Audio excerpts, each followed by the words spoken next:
이 세상에는 분열과 극단과 폭력과 욕지거리들로 난무합니다. 그 원인 한가운데에는 온유함을 상실한 데 있다고 봅니다. 온유함을 상실했다. 온유함을 상실함으로 따라오는 아픔이 있는데 그것은 쉼을 상실했다. 온유함을 상실하면 쉼을 상실합니다. 곧 무거운 짐을 내려놓지 못하게 된다는 말입니다. 주께서 진단하신 대로 수고하고 무거운 짐진 자들로 가득한 세상입니다. 오늘 우리는 성령의 8번째 열매 온유에 대해서 듣고자 합니다. 금년도 표어를 내려놓기 전에 예수 그리스도로 충만한 사람들에 대한 것을 성령 안에서 9가지 열매로 다시 마음에 새겨놓고 있습니다. 충성이라고 하는 열매를 해야 되는데 순서상 충성은 신년도로 넘기겠습니다. 그리고 오늘 이 시간에는 온유에 대한 말씀을 듣고자 합니다. 온유는 겸손과 함께 일합니다. 겸손은 하나님 앞에서 사람이 취해야 할 태도에 조금 더 초점을 맞출 수 있고요. 물론 사람 앞에도 겸손해야 되지만 하나님 앞에 근본은 하나님 앞에 겸손해야 하고, 온유라고 하는 것은 사람 앞에 바른 태도를 가질 때에 거기서 우리는 온유하다라고 표현할 수 있겠습니다. 온유와 겸손, 이 두 가지는 없어서는 안 될 크리스찬의 미덕이요 열매입니다. 무리 없이는 그 어떤 생명도 존재함이 될 수 없듯이 이 겸손과 온유함이 없이는 크리스찬은 존재한다고 말할 수 없습니다. 이 온유함은 글자 그대로 보면 마음이 따뜻하고 부드러운 것이죠. 따뜻하고 부드러운 것, 마치 스펀지와 같다. 스펀지 위에 뭘 떨어뜨리면 모든 것을 그대로 흡수합니다. 그래서 깨뜨리지를 않죠. 쉽게 말해서 침대 위에다가 컵을 떠뜨렸는데 깨지지 않습니다. 충격을 흡수하기 때문에. 물을 쏟으면 물을 다 빨아들입니다. 온유는 스펀지와 같다.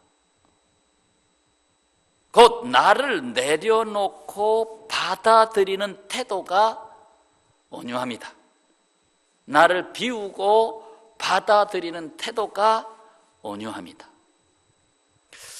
여러분, 철사 중에 이렇게 부드러운 철사가 있어요. 연철을 그리고 급히 냉각시켜서 만드는 강철이 있습니다. 이 강철과 연철, 강철은 안 휘어집니다. 억지로 휘려고 하면 부러질 수도 있습니다. 그러나 부드러운 철사, 이것을 가지고 뭘 만들기도 하고 잡아매기도 하고, 삼각형을 만들면 아주 쉽게 삼각형, 사각형을 만들면 사각형, 그대로 받아들이는 거죠.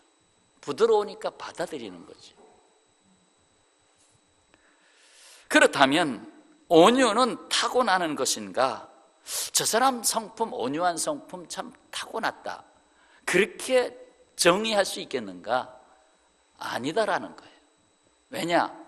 온유는 성령의 열매이기 때문에, 성령의 사람에게서 맺어지는 열매이기 때문에 타고나는 선천적인 것이 아니다라는 말입니다. 사도 바울이 성령의 열매로 말한 이 온유 역시 하나님의 성품이고, 또한 이것은 예수 그리스도의 성품이고, 또한 이것은 성령님의 성품이십니다. 그리고 바로 저와 여러분 크리스찬의 성품인 것입니다. 성경에서 처음으로 온유라는 말을 사용한 곳이 있습니다. 처음으로 온유란 단어가 어디서 나오냐? 민수기 12장 3절에서 나옵니다. 외우기도 좋죠. 민 1, 2, 3. 민수기 12장 3절에 나오는데 한번 같이 봉독하십시다. 이 사람 모세는 온유함이 지면의 모든 사람보다 더하더라. 아멘.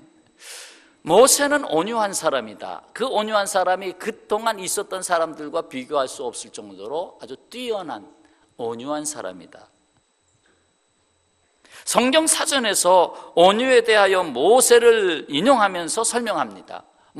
설명을 하려면 최초로 온유한 사람이라 인정받은 모세를 인용하지 않으면 설명이 안 되니까. 그래서 몇 줄 인용해 보면 성경사전에서 온유함을 통해서 모세는 자신의 지도력의 힘을 유지하였으며, 온유함 때문에 지도력을 유지했다는 거예요. 유지하였으며 분개함이나 맛 비난 없이 개인적인 모욕을 받아들였다. 모욕을 받아들였다. 온유한 자들은 역경에 대해 분개하지 않는다. 왜 하필이면 나에게 하면서 분개하지 않는다. 그들은 모든 것을 자신을 위해 주어진 하나님의 현명하고 사랑스러운 목적의 결과들로 최종적인 선을 위하여 하나님께서 허락하시는 것으로 받아들이기 때문이다. 온유함의 지금 특징을 말씀드리는 거예요. 온유함은 받아들이는 거예요. 스펀지가 물을 받아들이시지 충격을 받아들이듯이, 그래서 상대방에게 상처를 남기지 아니하고 내가 오히려 그걸 흡수하는 태도, 그게 온유함이다라는 거죠. 또한 다윗 왕이 모든 대적을 물리치고 승리하고 진정 쉼을 얻게 되었을 때에 그가 하나님 앞에 찬양했죠. 그것이 사무엘하 22장 36절에 이렇게 기록되어 나옵니다. 한번 같이 봉독합시다. 주께서 또 주의 구원의 방패를 내게 주시며 주의 온유함이 나를 크게 하셨나이다. 아멘. 주의 온유함이, 하나님의 온유함이 나를 크게 하셨나이다. 나의 나 된 것은 결국 하나님의 온유함 때문에 됐다는 얘기죠.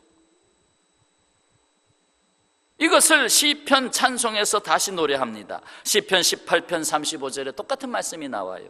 다시 한번 들어보세요. 주께서 주의 구원하는 방패를 내게 주시며 주의 오른손이 나를 붙들고 주의 온유함이 나를 크게 하셨나이다 하였습니다. 예수께서 산상설교에서는 어떻게 말씀하십니까? 팔복을 말씀하실 때 5절에서, 마태복음 5장 5절에서, 자 같이 봉독합니다. 온유한 자는 복이 있나니 그들이 땅을 기업으로 받을 것이며, 예수님이 8가지 복을 말씀하실 때 빠뜨리지 아니하고 강조한 온유한 자는 하고 말씀하셨습니다. 구약에서 대표적으로 온유한 사람을 찾으라 하면 바로 모세, 그리고 다윗이지요. 그리고 신약에서는 예수 그리스도로 말미암아 180도 변화를 받은 사도 바울이 이 온유를 거듭하여 강조하는 것으로 보아서 그에게서 온유의 열매가 맺고 있다고 볼 수 있습니다. 그리고 바울을 있게 한 바나바가 거기에 함께 들어갈 수 있겠죠. 바울은 이 온유를 성령의 9가지 열매 중에서 사랑과 희락과 화평과 온유와 절제, 온유라고 분명히 말씀을 했는데, 외에도 에베소서 4장 2절에 모든 겸손과 온유로 하고 오래 참음으로 사랑 가운데서 서로 용납하고, 특히 믿음의 아들 디모데에게 보낸 디모데전서 6장 11절에 오직 너 하나님의 사람아 이것들을 피하고 의와 경건과 믿음과 사랑과 인내와 온유를 따르며, 그리고 사도 바울의 마지막 서신, 그가 생명에 이제 거의 끝나갈 그 마지막 서신 디모데후서 2장 24절에 주의 종은 마땅히 다투지 아니하고 모든 사람에 대하여 온유하며 가르치기를 잘하며 참으며, 디모데에게 마지막 남겨주고 싶은 말, 주의 종은 다투지 아니하고, 다툰다라는 것은 서로 받아들이질 않아서 다투는 거죠. 온유와 반대가 다툼이죠. 다투지 아니하고 모든 사람에 대하여 온유하며, 모든 사람에 대하여 받아들일 줄 알며, 자, 이쯤에서 다시 정리하고 갑니다. 온유가 무엇입니까? 어찌 모세, 다윗, 사도 바울 이런 사람들을 온유한 사람으로 불리게 하였습니까? 온유, 내 뜻, 내 생각, 내 지식을 내려놓고 하나님의 뜻, 하나님의 생각, 하나님의 지식을 받아들이는 사람에게 나타나는 열매입니다. 곧 나를 비우고 내 안에 예수 그리스도로 충만함으로 드러나는 성품입니다. 이런 사람이 약한 사람일까요? 온유하면 부드러운 사람, 저 사람은 아이고 뭐 해도 금방 이렇게 약해지는 것 같고, 금방 아이고 뭐 맨날 남의 사람에 이렇게 흔들렸다 저렇게 흔들렸다 하는 것 같고, 그렇게 약한 사람으로 단정할 수 있을까요? 정말 그럴까요? 그렇지 않습니다. 모세가 약합니까? 다윗이 약합니까? 로마 제국까지 나가서 복음을 전했던 바울이 약합니까? 그들은 영적 지도자로서 우뚝 선 사람들이었습니다. 여러분, 맹수, 호랑이나 사자나 그 짐승들이 힘이 세니까 이 세상의 모든 짐승을 다 잡아먹고 이 세상 산천하 온천하에 호랑이와 맹수들로 가득 찰 거라고 생각하시나요? 불행히도 호랑이와 사자는 동물원에 갇혀 있습니다.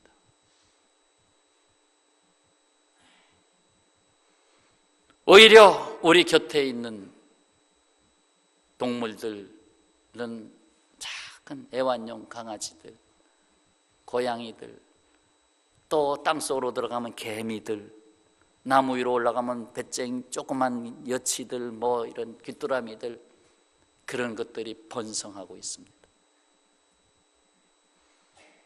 하늘에는 독수리가 하늘을 지배할 줄 알았죠? 아닙니다. 오히려 우리 곁에서 늘 보는 새들은 참새, 비둘기들, 그런 것들입니다. 실제로 강포한 동물들은 점점 멸종되고 도리어 온순한 동물들이 번식하며 땅을 차지하고 있는 것을 봅니다. 이거 아시잖아요. 이는 다 빠져도 혀는 끝까지 남아있는다. 부드러운 혀는 끝까지 남아있는다. 십자가에 달려 죽으신 예수님이 약하십니까? 오히려 죽음까지 받아들인 십자가는 칼을 이기고 세상을 구원합니다. 칼을 쓰는 자는 망하고 십자가를 지는 자는 세상을 이깁니다. 아멘. 무엇보다도 예수께서 보이신 온유와 겸손의 열매는 어떻게 나타났습니까? 빌립보서 2장 5절 이하의 말씀이지요. 눈으로 깊이 새겨보세요. 너희 안에 이 마음을 품으라. 곧 그리스도 예수의 마음이니 그는 근본 하나님의 본체시나 하나님과 동등됨을 취할 것으로 여기지 아니하시고 오히려 자기를 비워 종의 형체를 가지사 사람들과 같이 되셨고 사람의 모양으로 나타나사 자기를 낮추시고 죽기까지 복종하셨으니 그 십자가에 죽으심이라. 하나님께서 하나님과 동등됨을 취하지 아니하시고 종의 형체를 가지고 사람의 모양이 되셔서 가장 낮은 곳에 오셨고 그것도 십자가에서 죽기까지 복종하셨다. 바로 여기에 이 십자가의 사건 속에 온유라고 하는 숨이 있습니다. 온유가 그 속에 있습니다. 제자들은 예수님과 함께 있으면서 종의 형체로 오신 예수님의 마음을 다 헤아리지를 못했습니다.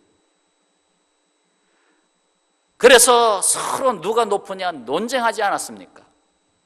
그런 제자들에게 예수님께서 하신 말씀, 나는 섬기는 자로 너희 중에 있노라 라고 하셨어요.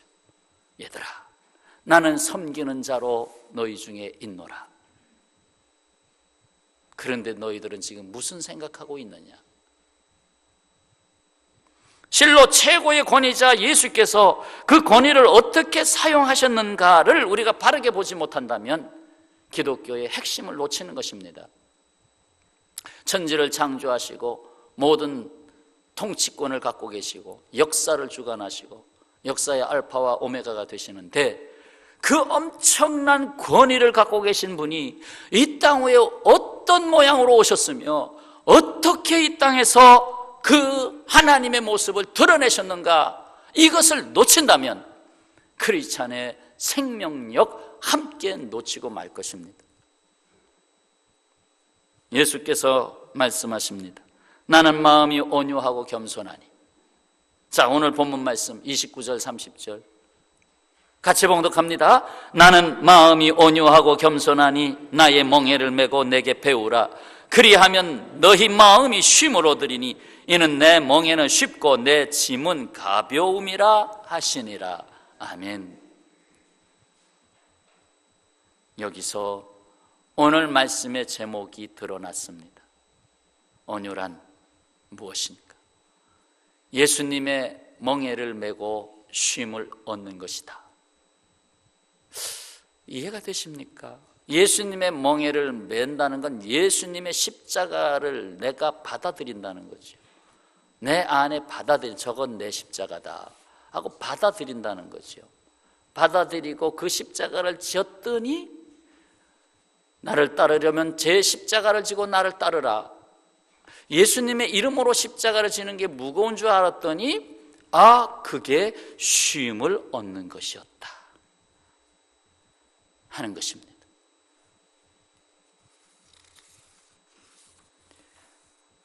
자, 이렇게 해서 주님의 십자가를 내가 따르고 순종하고 그렇게 되면 자신이 누리고 싶어 했던 쉼, 곧 상실했던 쉼을 비로소 찾게 됩니다. 말씀하셨잖아요. 그리하면 너희 마음이 쉼을 얻으리니. 이건 좀 이따 더 말씀드리겠습니다. 자, 그렇게도 고통스럽고 어려운 인생을 쉽고 가볍게 살아갈 수 있는 길을 열어주셨어요. 온유한 자가 되라. 그러면 인생을 쉽고 가볍게 산다는 것입니다. 이는 주께서 내 안에 온전히 들어와 머무심으로 주님이 나의 삶의 주인이 되셔서 모든 것을 맡으셨기 때문에 그렇습니다. 그렇잖아요. 내 근심 걱정 주님 앞에 다 들여놨고 이미 주님께서 나의 경영자가 되시고 주님이 나의 모든 것을 계획하시는 참으로 모든 지식과 지혜의 으뜸이 되시고 나의 인생을 다 맡으신 분인데, 그러니까 거기서 내가 쉼을 얻는 거예요. 내가 기뻐할 때 주님이 기뻐하시고, 내가 고통할 때 주님이 함께 고통하시고, 내가 무거운 짐을 질 때 주님이 내 안에 들어오셔서 내가 짐을 지고 있다라고 말씀하시는 겁니다.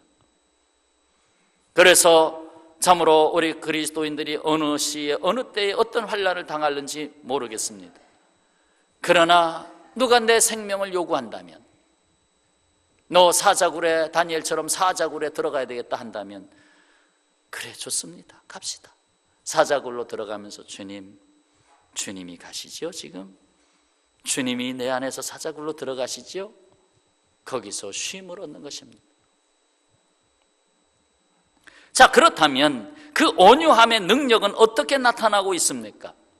적어도 두 가지로 정리를 합시다. 하나는 온유함의 능력은 놀라워 가지고 땅을 차지합니다. 땅을 차지한다. 온유한 자는 땅을 차지하리로다.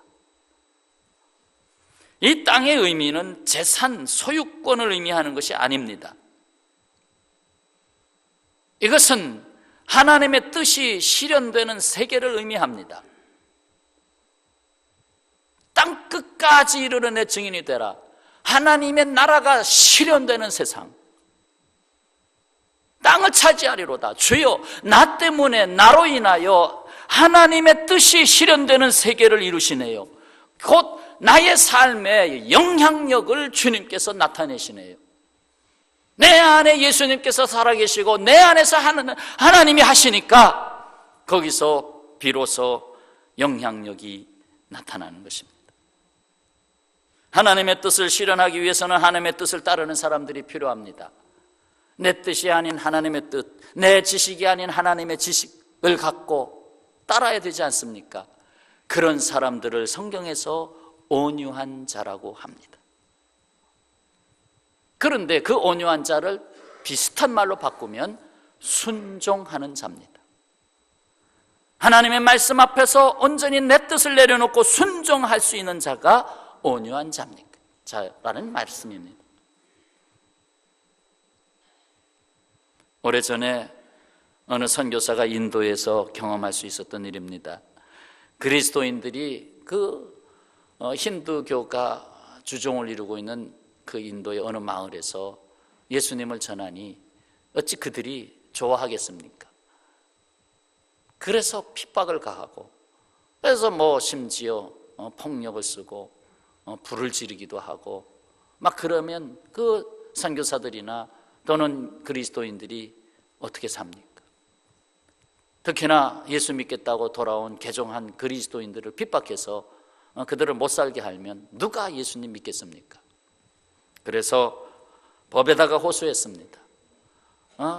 이렇게 본인이 신앙을 선택했고 본인이 예수님을 받아들였고, 그런데 다 똑같이 인권이 있는데 이렇게 피해를 입게 해서 되겠냐고, 그의 집을 불살라야 되겠냐고 세상법에 호소해서 결국 이겼습니다. 그래, 보호해줘라, 다시는 그런 일이 없도록 해줘라, 법이 보호해줘라. 어떻게 잘 된 건가요? 정말 잘 된 건가요? 크리스찬이 이겼습니다. 교회가 이겼습니다. 잘 된 건가요? 그 이후로 그 마을에 살고 있는 힌두교도들은 한 사람도 크리스찬이 될 수 없었습니다. 무려 60년 동안 아무도 그리스도에게로 돌아온 사람이 없었습니다. 왜요? 그들이 그리스도께로 돌아올 수 있게 할 수 있는 기회를 상실했기 때문에, 주님께 돌아올 수 있도록 그 기회마저 꺼버린 것입니다. 그래도 저 사람이 왜 예수님 믿을까? 저 사람 저렇게 피 흘리면서 고난을 받아도 저 사람 왜 예수 그리스도를 찾고 그분께 찬송을 드릴까? 그럴 때에는 그래도 저게 뭐가 있느냐라고 했지만, 이제는 오히려 예수 믿는 사람이 결국 자기가 이기고 자기 권리를 주장하고 자기가 이겼다고 하면서 법에 호소하고, 그러다 보니까 결과적으로는 우리가 기다리는 그리스도가 아닌데, 우리가 원하는 메시아가 아닌데 한 사람도 돌아오질 않는.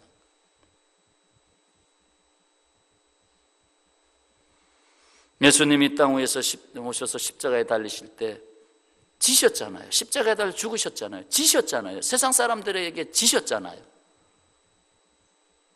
근데 만약에 거기서 십자가에서 자 이제 내가 본때를 보여줄 때다 하면서 거기서 후다닥 못을 빼버리고 확 천사들이 받쳐서서 착 사뿐히 내려오면서 이래도 모르겠느냐 훅 하고 한 번 입에서 불이 나가더니 그냥 지진이 일어나고 그렇게 하면 다들 벌벌벌 떨면서 전부 다 엎드려서 왕이시여 우리가 잘못했습니다 그랬겠죠. 그러나 그건 잠깐이고 그 다음부터 기독교는 무엇이 될까요? 기독교는 무엇이 될까요? 폭군이 될까요? 나폴레옹이 되어야 할까요? 누가 될까요? 아니잖아요. 그래서 십자가에서 도리어 죽으신 거예요. 죽는 것이 이기는 것이다. 죽는 것이 이기는 것이다.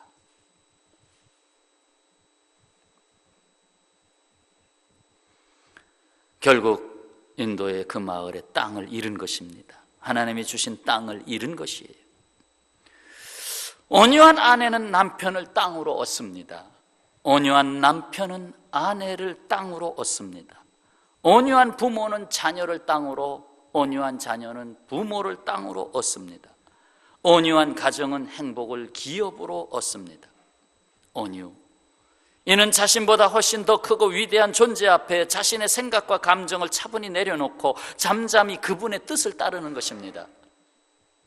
그러므로 온유는 결코 약함이 아니라 진정 하나님의 능력이 내 안에 임재하는 것입니다. 그러므로 온유함은 하나님 나라의 큰 구원을 이루는 큰 그릇인 것입니다. 그래서 예수님은 나는 온유하고 겸손하니 이것을 그렇게도 뚜렷하게 말씀하신 것입니다. 온유는 큰 구원을 이루는 큰 그릇이다라는 거예요. 받아들이십니까? 자, 그럼 두 번째 온유함의 능력은 쉼이 없는 자에게 쉼을 주십니다.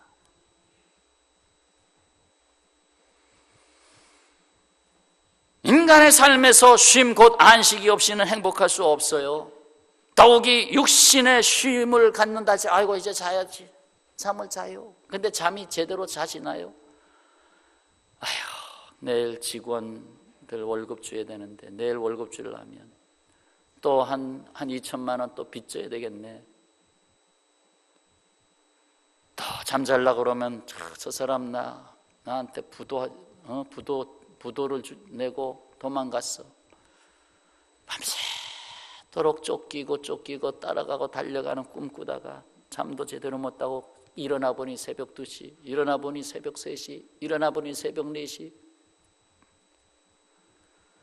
마음에 쉼이 없어요. 제가 목사가 됐는데요, 요즘 기도가 조금 더 재밌어졌어요. 하나님, 그래도 제게 제일 좋은 일을 맡기셨네요. 죽어도 한이 없는 일을 하고 있네요. 참 감사합니다. 때로는 5분이 부족해서 막 정신없이 뛰어다녀도 하나님, 그래도 마음의 자유와 마음의 쉼은 이거는 왕도 대통령도 가져갈 수 없는 거 아닙니까?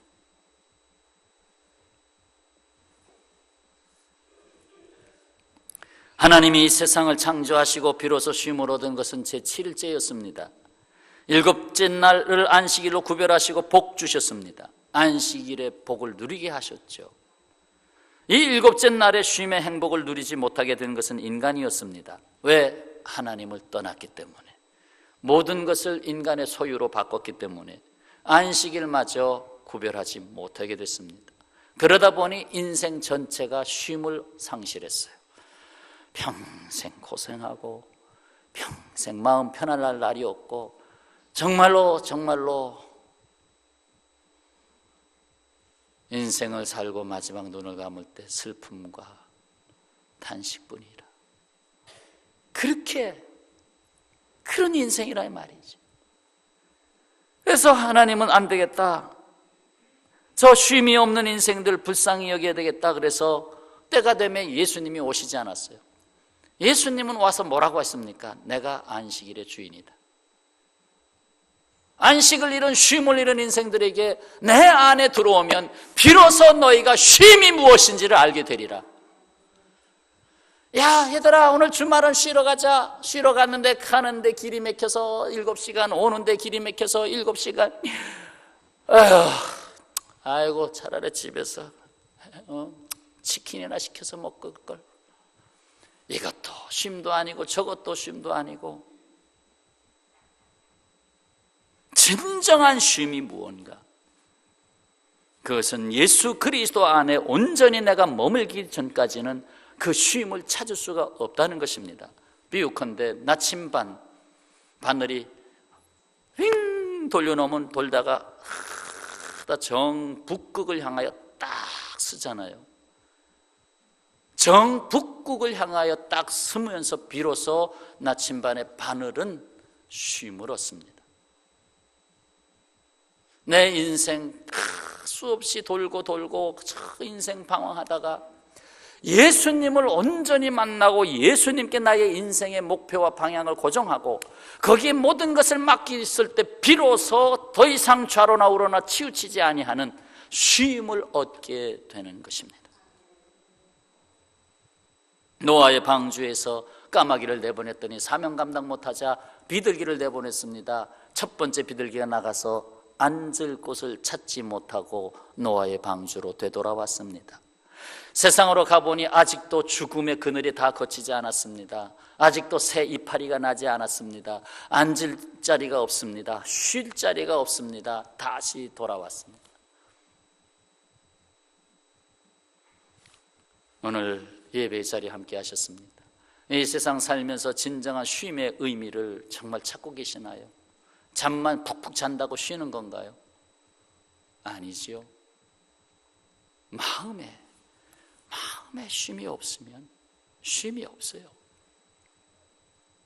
그래서 주일날 주님 앞에 나와서 예배드리면서 그 쉼을 회복하는 거예요. 치유하는 거예요. 주여, 내가 주님 앞에 내 인생을 내려놓습니다. 주여, 내 마음을 치유하시나이다. 내가 이것을 힘을 얻고 다시 나갑니다. 하늘 나는 독수리가 얼마나 힘이 있습니까? 그러나 그가 내려앉을 자리가 없으면 하루 종일 날겠습니까?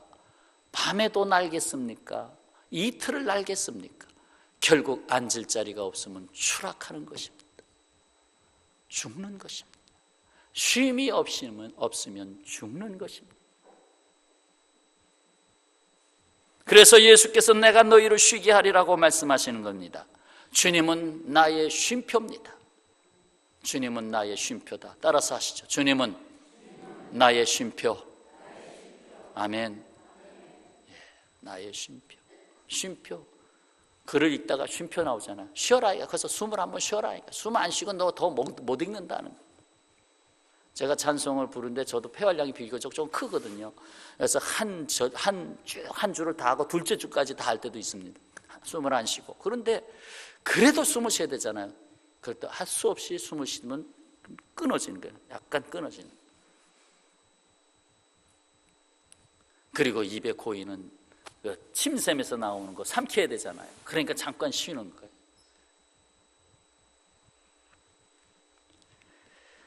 쉼이 없이는 앞으로 나갈 수가 없습니다. 쉼이 있다는 것은 우리가 살아가는 삶에서 짐을 내려놓을 수 있는 자리가 있다는 것입니다.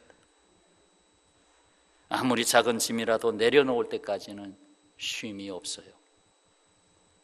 주님은 말씀하십니다. 나의 멍에를 메라. 그러면 너희 마음이 쉼을 얻으리라. 답을 주셨어요. 아니, 어떻게 하면 쉴 수 있나요? 나의 멍에를 메라. 결국 나를 받아들여라. 내가 고집스럽게 내 마음대로 못 산다. 나를 온전히 받아들여라. 내가 왜 십자가를 졌는지 나를 받아들여라. 그러면 쉼을 얻는다. 내 자신의 멍에로는 피곤해서 고통스러워서 살 수 없다. 나 예수 그리스도의 멍에를 메라. 쉼의 비밀이 여기에 있는 것입니다. 이는 내 멍에는 쉽고 내 짐은 가볍다. 쉽고 가볍다. 그렇고 보니 내 인생이 새롭게 힘 주시고 평안을 주시고 정말 이거군요. 여기 쉽다라는 말은 크레스토스, 몸에 잘 맞는다는 뜻입니다. 몸에 잘 맞는다. 소의 목에다가 멍에를 얹혔는데 그거 안 맞아봐요. 얼마나 고통스럽겠습니까? 무슨 힘을 내겠습니까? 몸에 잘 맞아야죠. 그런데 내 멍에는 너에게 잘 맞는다는 것입니다. 예수님이 나에게 주시는 멍에는 잘 맞는다는 것입니다. 그 답을 제시하셨어요. 내 멍에를 메라. 받아들여라. 나를 온전히 받아들여라. 내 자신을 내려놓고 나를 온전히 내 안에 중심에 모셔라. 그렇게 하는 사람의 성품과 태도가 온유와 겸손인 것입니다. 사랑하는 여러분, 온유는 결코 연약함이 아닙니다. 오히려 예수께서 보이신 온전하신 하나님의 성품입니다. 온전히 하나님께 순종함으로 보이신 예수 그리스도의 성품입니다. 우리의 삶의 구석구석까지 함께 임재하시는 성령님의 성품입니다. 온유한 자는 땅을 차지합니다. 온유한 자는 예수님의 멍에를 즐겨 맵니다. 온유한 자는 상실한 쉼을 회복합니다. 온유한 사람, 이 시대에, 이 세대에 더욱 절실하게 필요한 사람입니다. 이에 내게 찾아오신 예수 그리스도를 온전히 받아들이시고 그 십자가를 따르는 삶이 되시기를 바랍니다. 나의 무거운 모든 짐을 내려놓은 하나님의 나라가 여러분의 것입니다. 기도하겠습니다. 내 주 되신 주를 참